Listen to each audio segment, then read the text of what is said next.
Hey guys, it's Red Raider coming to you guys for a new series called Fit Your Budget. This will be a series for anyone who's really serious and is a hardcore enthusiast and wants to spend a lot of money, to someone who's not sure if they really want to get into it but they still want to spend a little bit of money to go out and play.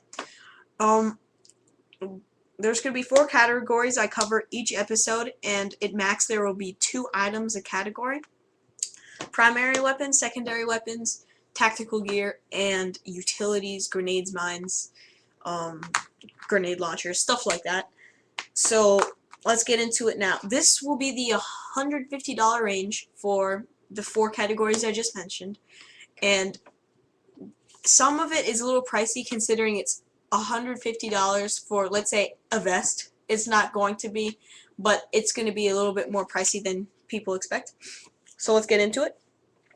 The primary weapons I'm going to cover today are the Double Eagle M56A M3 multi-shot shotgun, or the M3 Benelli, if most of you guys have heard, and the UTG MK96 or L96. So let's start with the shotgun. The shotgun's a great way to start because CQB fields are I think they outnumber outdoor fields, and you can also play in your backyard with them, and they won't like annihilate your friends if you guys are having a backyard war. It shoots 3 BBs a shot, and each shell mag holds 30 BBs. So basically it's between $50 and $75 depending on where you get it, and basically you can get an entire setup as far as gun goes for $100. You can get the gun with 1 shell and then 6 more shells for basically $100 altogether. That's a really good deal. And yeah, it shoots around 330 FPS, perfect for indoor fields, but also you can use it as a backup for maybe a sniping role or just as a regular sidearm to clear buildings and such. It's made out of polymer, and like I said, it has a tri-shot function. And so the good thing about it is if 1 barrel goes down, you still have 2 barrels. So you don't have to worry about your gun jamming in the field, unless if somehow all 3 barrels jam in one game, which I really don't think is possible, but it could happen. So yeah, moving on. This next gun's going to be the UTG L96 or MK96. It's a really good starting gun for any snipers. Now, me personally would get a gas sniper because it's a lot easier to cock the bolt back, because with spring snipers you have to take a little bit more time to get the bolt all the way back because it's a springer. And so yeah, it shoots at about 486 FPS with a .12. So right there, if I bought one of those, I'd go immediately to a .3 because you'll get the accuracy, you'll have a low enough speed to get into some CQB fields and all outdoor fields. So it already comes with a scope in some instances. So basically you're all ready to go. You get a few more mags and you're fine. This gun is, I think, $140, $130 depending on where you get it, and it comes in digital camo, OD, black, and possibly desert tan. Don't take my word for it though. So we've covered all the primaries. Let's go to secondary. So first off, this is a very popular pistol right now, is the KWA ATP. It's basically just an ugly version of a Glock of the G17 that KWA made a long time ago. You know, it doesn't shoot bad. The NS2 system's great because KWA just makes phenomenal pistols. The gun build itself is very high quality, and so is internals. But it basically boils down to looks here. Now, a lot of people really wish they had the G17, G18, G19, including myself, that KWA made. But they decided to stop making it because they couldn't get a license from Glock, and Glock was going to sue them. And so I would have done the same, too, in that situation. So they discontinued it, and they made the ATP. It shoots around 330 FPS with .12s, and, you know, this might... It might be in some instances a little too hot for CQB fields, but you can always switch to a .23 or a .25. .25s are recommended for KWA guns, but I really don't. I've never used, except my MP7. I use .3s in my MP7, but I use .2s in my Mark II. So yeah, ATP, great build, great gun. Accuracy's probably 40 feet at most. I wouldn't engage people from farther than 40 feet. Waste of BBs. So yeah. Next gun is the MEU Desert Warrior 4.3 1911. Long name, by the way. It's a very, very good deal for the it's a very good deal for the package it comes with. First of all, you get the gun, obviously. It comes with a few things that you can swap out the WE logo on from, I think, to a Marines, and then it has the WE. It has a threaded barrel, so you can attach silencers on it. It has an undermount rail for lasers and flashlights. It comes with two 15-round mags, which is great. Now, there's an up and down side of having a single stack and a double stack mag. Single stacks are easier on your hands. Now, if you have huge hands, double stacks are the way to go, and most people have double stacks either way. I have a single stack. I have a 1911, and that helps if you have small hands, even though I don't have small hands.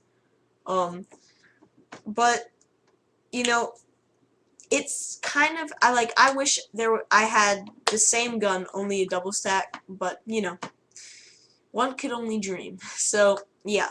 The Desert Warrior shooting it at 340, 350, perfect for CQB with .2s.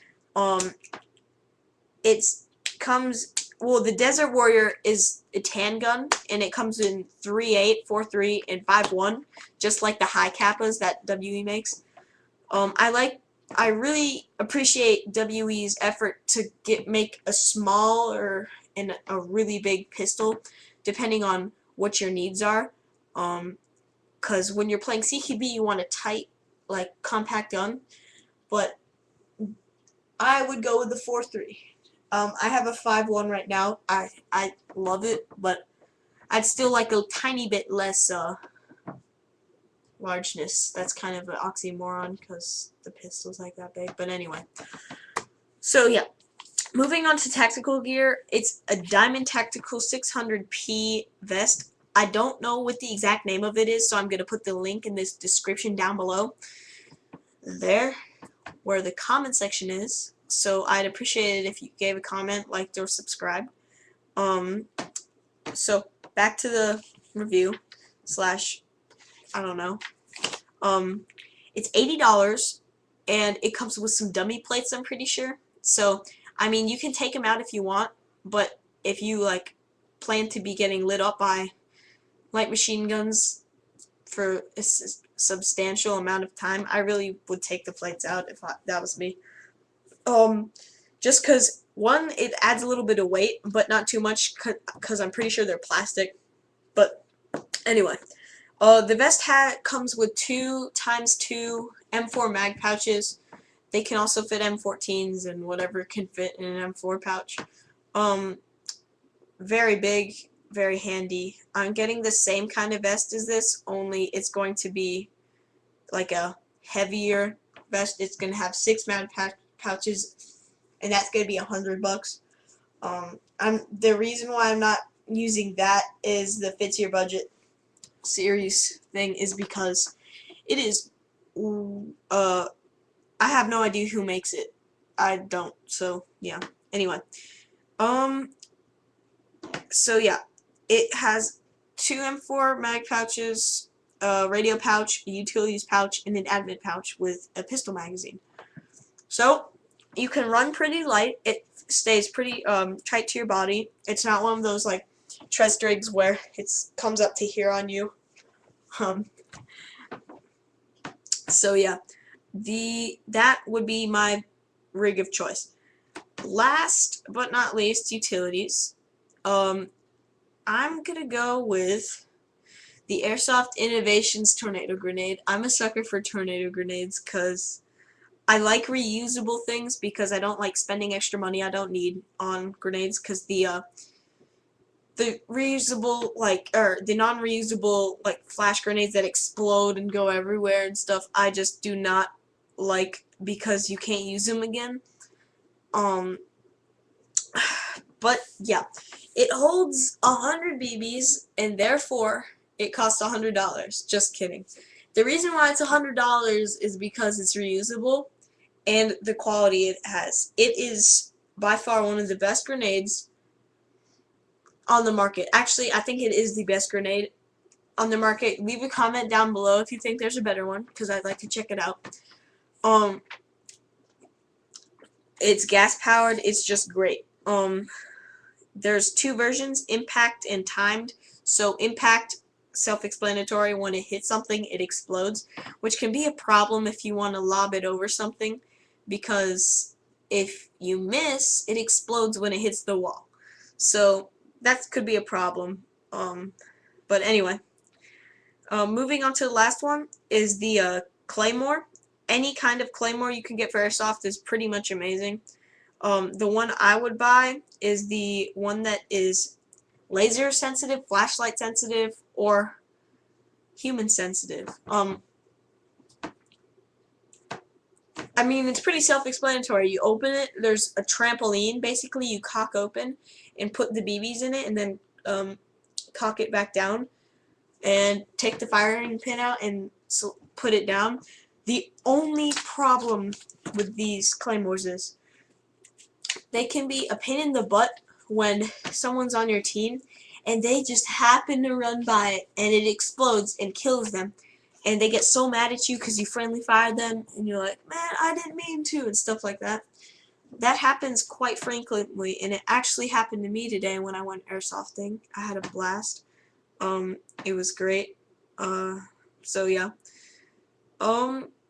That's gonna conclude the first video of my Fit Your Budget series. Stay tuned for the $200 or $250 range section, where we'll get a little bit more to intermediate to a little bit hardcore, but not too much. This is Red Raider Ops signing out. I would like all you guys to comment, rate, and subscribe. So yeah, peace.